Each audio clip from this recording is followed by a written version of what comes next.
خدا کی قسم تصور بھی نہیں تھا کہ جب بھی ہم نکلے تھے کہ یار یہ ایسا سب ہو جائے گا، تصور ہی نہیں تھا. لیکن اللہ نے ایسا نوازا کہ واقعی یعنی کہ خواب میں بھی ایسا سوچ ہی نہیں سکتے تھے کہ یوں ترقی اور یوں دنیا میں دھوم مچ جائے گی. ایسی مقبول تحریک ہے اللہ کی رحمت سے، اور اس کو چھوڑیے گا مت. اللہ کی رحمت ہے، مسلمان ہیں، یہ اہل ایمان ہے اللہ کی رحمت سے، اور ہم رب کی رضا کے لیے، اس کے پیارے حبیب کو خوش کرنے کے لیے ہم نکلے. ہم رب کی بارگاہ عظمت سے بچھڑے ہوں کو رب کی بارگاہ میں جھکانے کی کوشش کر رہے ہیں کہ آ جائیں، آ جائیں، آ جاؤ، آ جاؤ.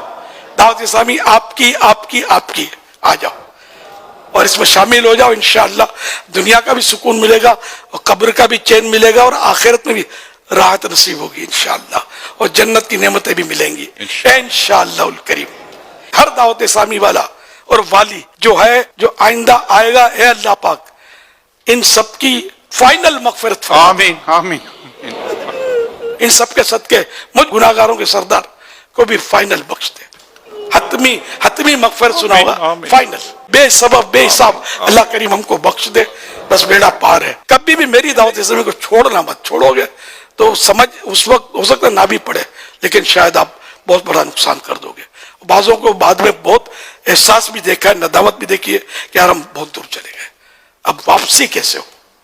وہ عمل چھوٹ جاتا ہے. ماحول میں جو عمل ہوتا ہے نا، وہ الگ تھلگ ہونے سے فرق پڑ جاتا ہے. ادھر ادھر جانا نہیں ہے صرف دعوت اسلامی. کمی کیا کہ ادھر بھاگتے ادھر جانگتے ادھر دوڑتے ہو. کیا چاہیے آپ کو یار؟ دعوت اسلامی میں کیا نہیں ہے؟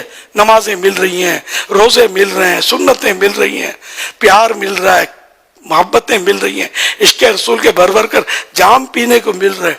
اور کیا چاہیے یار آپ کو؟ یہ ادھر ادھر دوڑتے ہیں، بھاگتے ہیں، کہیں نہ جائیں. دعوت اسلامی کے ساتھ رہیں، دعوت اسلامی کو لے کے چلتے رہیں.